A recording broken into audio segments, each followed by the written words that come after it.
December 13 ఏమన్నా parade grounds లో meeting పెడదాం, జనవరి 30ని గెస్ట్ ఆఫ్ ఆనర్ గా గ్లోబల్ పీస్ సమిట్కి వస్తానన్నా. ఇప్పుడేం చేస్తున్నావు?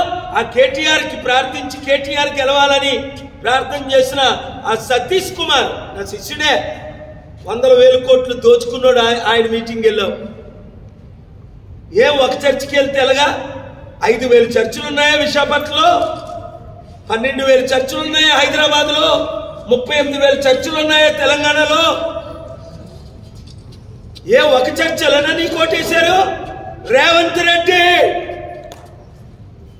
నువ్వేం మాట్లాడావో నేనేం మాట్లాడానో దేవుడు విన్నాడు, మమత విన్నది.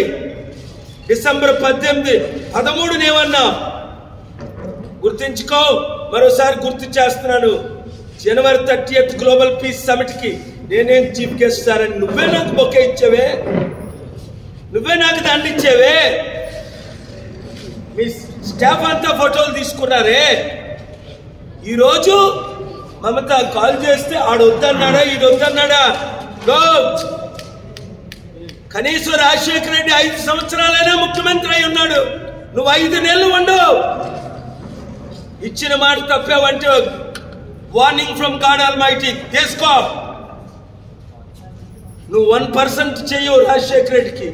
1% కాదు, 1,00,000% ఉండవు. నువ్వు